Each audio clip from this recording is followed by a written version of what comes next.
நல்லா பேசுங்க, ரொம்ப நல்லா பேசுங்க.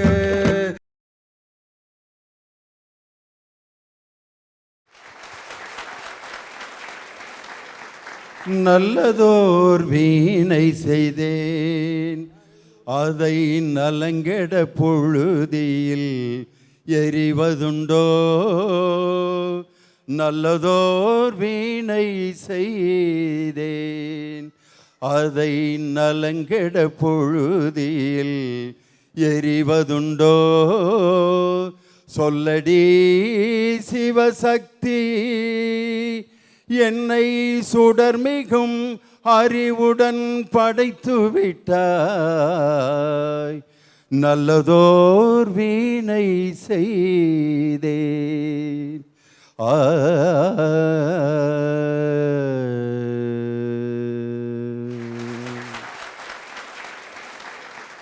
உலகம் முழுவதும் வாழ்ந்து கொண்டிருக்கக்கூடிய கலைஞர் தொலைக்காட்சியின் கோடான கோடி ரசிக பெருமக்களுக்கு என்னுடைய அன்பார்ந்த வாழ்த்துக்களையும் வணக்கத்தையும் சொல்லி, வரலாற்று சிறப்புமிக்க இந்த மதுரை மாவட்டத்தில் மாபெரும் புண்ணிய தலமாகவும் சுற்றுலா தலமாகவும் விளங்கி கொண்டிருக்கக்கூடிய முருகனின் அறுபடை வீடுகளில் ஒன்றான திருப்பரங்குன்றத்தில் எங்களுடைய நல்லா பேசுங்க நல்லதையே பேசுங்க என்ற நிகழ்ச்சியை இன்று உங்கள் முன்னால் படைப்பதற்கு நாங்கள் மிகவும் மகிழ்ச்சி அடைகிறோம்.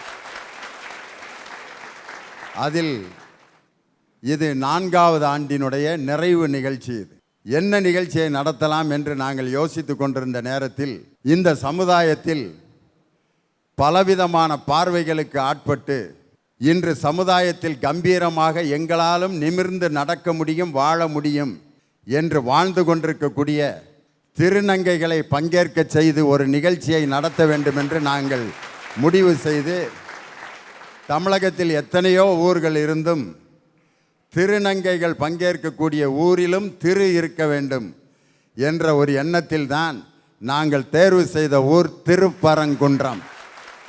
ஊரிலும் திருவை பெற்றிருக்கக்கூடிய ஊர். ஒரு 5 கிலோமீட்டர் தள்ளி இன்னொரு ஊரை விசாரித்தா அங்கேயும் திரு இருக்குது, திருமங்கலம். இன்னும் ஒரு 3 கிலோமீட்டர் தள்ளி இங்கே ஒரு ஊர், அதுக்கு பேர் என்னன்னா திருநகர். அப்போ இங்கனையே திரு உடைய ஊர்கள் இவ்வளவு இருக்குது. அதனால் இவ்வளவு ஊர்கள் அடங்கிய திருவை பெற்றிருக்கக்கூடிய இத்தனை ஊர்கள் உள்ள இந்த ஊரில்தான் திருநங்கைகளுக்கான இந்த புரட்சிகரமான நிகழ்ச்சியை நடத்த வேண்டும் என்று நாங்கள் முடிவு செய்து தேர்வு செய்யப்பட்ட ஊர் திருப்பரங்குன்றம். திருநங்கைகள் இன்றளவும் இயங்குவது பெற்றோரின் அன்பிற்கா, சமுதாயத்தின் அரவணைப்பிற்கா, காதல் பாசத்திற்கா? அருமையான தலைப்பு. இதுவரைக்கும் இப்படி ஒரு தலைப்பு என் வாழ்க்கையில் நான் பேசினதே கிடையாது. இந்த தலைப்பு எனக்கு ஒரு வரலாற்றிலே ஒரு பட்டிமன்ற நடுவருக்கு, ஒரு பேச்சாளருக்கு, ஒரு சமுதாயத்தை பற்றி சிந்திப்பவருக்கு கிடைத்த ஒரு மாபெரும் பாக்கியமாக நான் இந்த தலைப்பிலே பேசுவதை நான் கருதுகிறேன். திருநங்கைகளுக்காக இந்த தலைப்பை நான் சமர்ப்பிப்பதில் மகிழ்ச்சி அடைகிறேன்.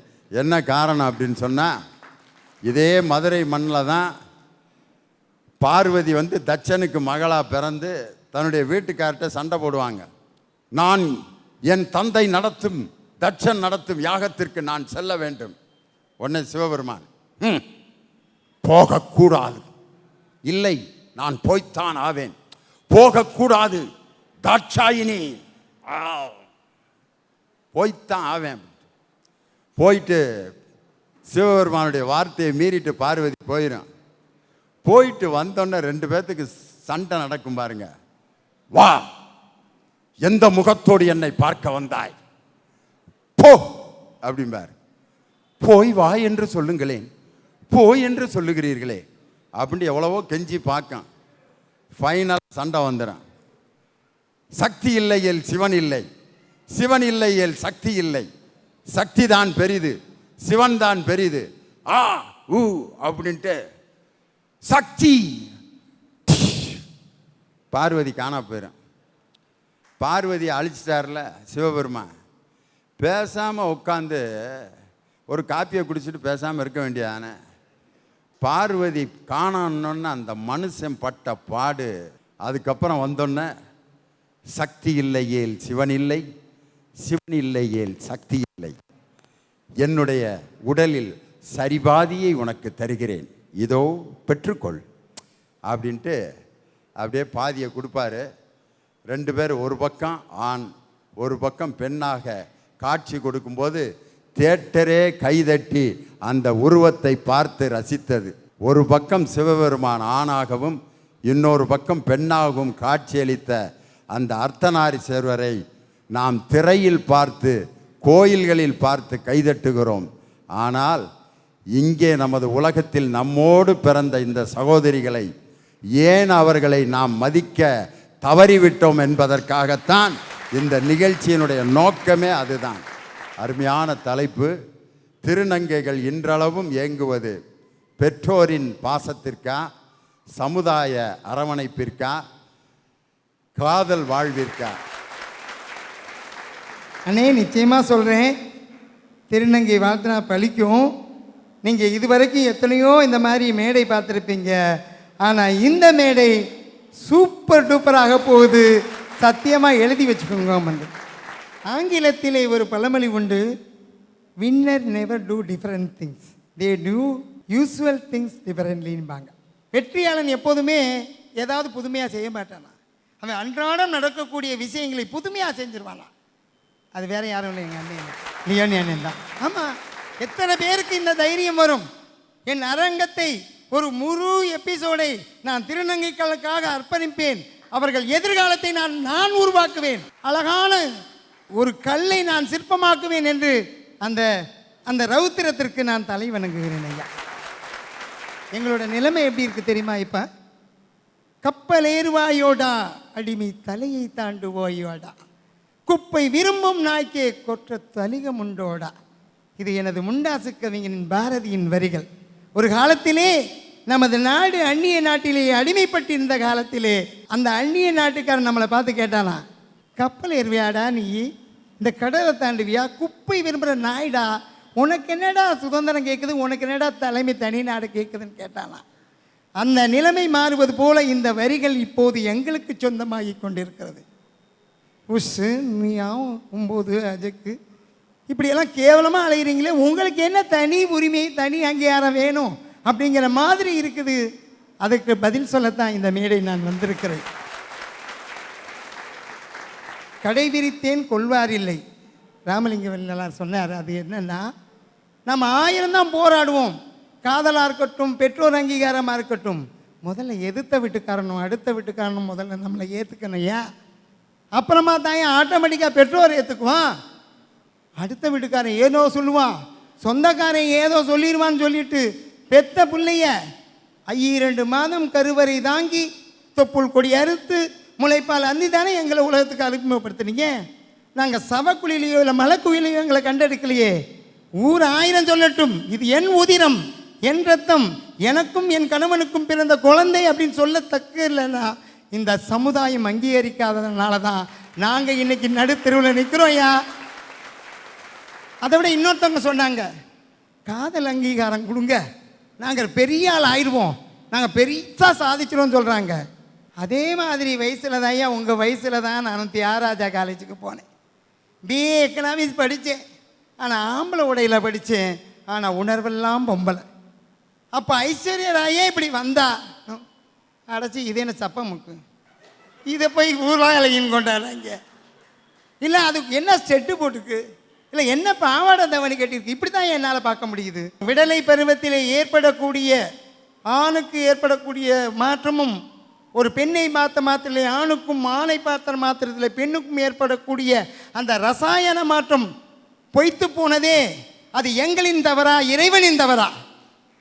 ஒரு அழகான பொண்ணு வந்தால் எங்களுக்கு ஒன்றும் தோணலை, அதை விட்டுட்டு ஒரு ஆம்பளை பையன் அப்படி போயிட்டான்னா ஐயோ என்னமோ பண்ணுதுங்க, கிருகிருன்னு வருதே. அவர் பேசுவாரா?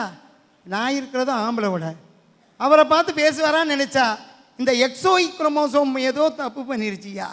அது நான் என்ன வேண்டி விரும்பி வாங்கி வந்த வரமா, இல்லை அளவு குத்தியோ உண்ணா நோன்பு இருந்தோ, இல்லை நான் காமெடி தூக்கியா ஐயா சாமி என்னை 9ஆம் படம் நான் கேட்கல. அந்த கொடுமைக்காக இந்த சமுதாயம் என்னை அங்கீகரிக்காமல் புறந்தள்ளியதே. இன்றளவும் இந்தியாவில் ஊரிருந்தும் மனதையாக உறவிருந்தும் மனையாதையாக ஊரிருந்தும் நாடோடிகளாக வாழ்ந்து கொண்டு இருக்கின்ற ஒரே இனம். இன்னைக்கு காந்தி ஜெயந்தி. தீண்டாமையை ஒழிப்போன்னு சொன்னார். தீண்டாமை செய்வோம்னு எங்கள் இனமும் கதறிக்கிட்டு இருக்கு. ஆனால் அந்த இனம், அந்த வரிகளுக்கு சொந்தக்காரிகள் நாங்கள் மட்டும்தான். இந்த உலகத்தில் ரொம்ப முக்கியமானது எதுன்னு சொல்லுங்க.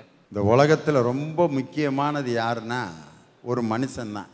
அந்த மனுஷனுக்கு முக்கியமானது ஒரு சிலருக்கு பெத்த தாய், ஒரு சிலருக்கு தான் கட்டிய மனைவி, ஒரு சிலருக்கு தான் பெற்ற பிள்ளை, ஒரு சிலருக்கு அவன் சம்பாதிக்கிற பணம். ஒவ்வொருத்தனுக்கும் ஐட்டம் மாறுமா. இதை நான் கண்டுபிடிக்க முடிச்சு சொல்ல முடியாது எனக்கு.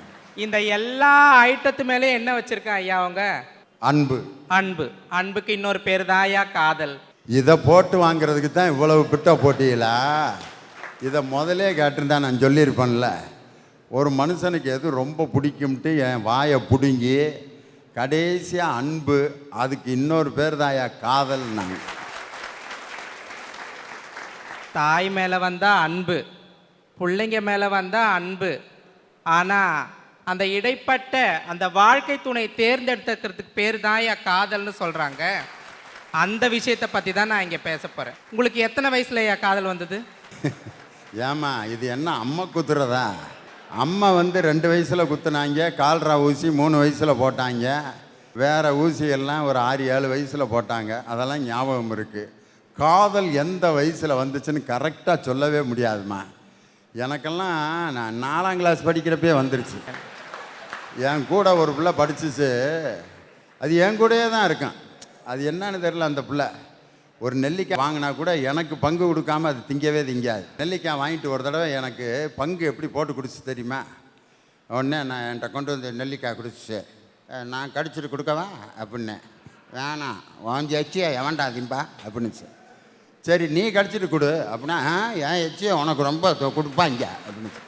சரி அப்புறம் என்ன தான் செய்ய சொல்கிற அப்படின்னோடனே அந்த பாவடைக்குள்ளே அந்த நெல்லிக்காயை வச்சு கடித்து ஒரு துண்டு கொடுத்தா. அந்த பாவடை எப்படியும் துவைச்சி ஒரு 2-3 மாதம் இருக்கு. அப்படி ஒரு சூப்பர் பாவடை. அதுக்குள்ளே அந்த நெல்லிக்காயை வச்சு கடித்து ஒரு பீஸ் கொடுத்தா பாருங்க. என்னுடைய 4ஆம் வகுப்பு தோழி அந்த நெல்லிக்காய் துண்டு எனக்கு கொடுத்த டேஸ்ட்டை 5 ஸ்டார் ஹோட்டலில் நான் 2000 ரூபாய்க்கு சாப்பிட்டப்போ கூட அவ்வளவு டேஸ்ட் எனக்கு கிடைக்கல. ஐயா இப்போ நீங்கள் சொன்னதுலேருந்தே தெரிஞ்சுக்கலாம், காதலுக்கு வயசு இல்லை, அதுக்கப்புறம் சைஸ் இல்லை, நிறம் இல்லை, இனம் இல்லை, மொழி இல்லை, அது 3 வருஷம் துவைச்ச பாவாடை இல்லை அப்படின்றது எல்லாத்தையும் கடந்து வந்திருக்குது காதல். ஒரு ஆணுக்கு ஒரு பெண்கிட்டையும் ஒரு பெண்ணுக்கு ஆண்கிட்டையும் மட்டுமா வரும்? திருநங்கைகளும் மனுஷங்க தானே, அவங்க மனசில் காதல் வராதா? ஆணுக்கு ஒரு பெண் மேலே வந்தாலோ ஒரு பெண்ணுக்கு ஒரு ஆண் மேலே வந்தாலோ காதல்னு சொல்கிற இந்த சமூகம், ஒரு திருநங்கைக்கு ஒரு ஆண் மேலே காதல் வந்தாலோ ஒரு ஆணுக்கு ஒரு திருநங்கை மேலே காதல் வந்தாலோ அதை காமம்னு சொல்கிறாங்க. ஐயா உங்களுக்கு வந்தால் மட்டும்தான் ரத்தம், எங்களுக்கு வந்தால் தக்காளி சட்னியா? ஒரு பையன் வளர்றான், வளர்ந்து அவன் உங்களுக்கு சொன்ன மாதிரி குரல்லாம் உடஞ்சி கம்பீரமாக ஆயிடுறான். அதுக்கப்புறம் என்ன பண்ணுவீங்க? இந்த பையனுக்கு படிக்க வைப்பான், படிக்க வச்சு வேலை வாங்கி கொடுப்பான், வேலையும் வாங்கி கொடுத்து சம்பாதிக்க வைப்பான், சம்பாதிக்க வச்சு கல்யாணத்தை பண்ணி வைப்பீங்க. கண்டிப்பா கல்யாணத்தை பண்ணி வைப்பீங்க. அப்படி நீங்க கல்யாணத்தை பண்ணி வைக்கல, சம்பாதிச்சுட்டேர்றா படிச்சுட்டேர்றான்னா என்ன பண்ணுவான்? என்ன பண்ணுவான்னா, நம்ம பண்ணி வச்சோம்னா ஒரு கல்யாணத்தோட நிப்பாட்டிடுவான். பண்ணி வைக்காம விட்டோம்னா அவன் அப்புறம் நான் என்னத்த சொல்றது? கல்யாணம் காதல்றது வாழ்க்கையில முக்கியமானதா படுதா உங்களுக்கு? அந்த பாக்கியம் திருநங்கை தோழிகளுக்கு இல்லவே இல்லைங்க ஐயா. நீங்க வாழறதுக்கான உரிமை கொடுக்குறீங்க, படிக்கிறதுக்கான உரிமை கொடுக்குறீங்க, சாப்பிட்றதுக்கான உரிமை கொடுக்குறீங்க, எல்லாமே கொடுக்குறீங்க. நீ மனுஷனா வாழு, நான் உன்னை வாழ வைக்கிறேன்னு சொல்றீங்க. ஆனா எல்லாருக்கும் வர்ற அந்த காதல் தான் ஐயா திருநங்கை மனசுக்குள்ளேயும் வருது. ஆனா அதுக்காக எத்தனை முறை ஏங்கி ஏங்கி தவிக்கிறாங்க தெரியுமா? எல்லா நேரத்துலையும் திருநங்கைகள் தனிமையால தான் வாடுறாங்க ஐயா. அவங்க அதிகமாக தினம் பாடுற பாட்டு என்ன தெரியுமா?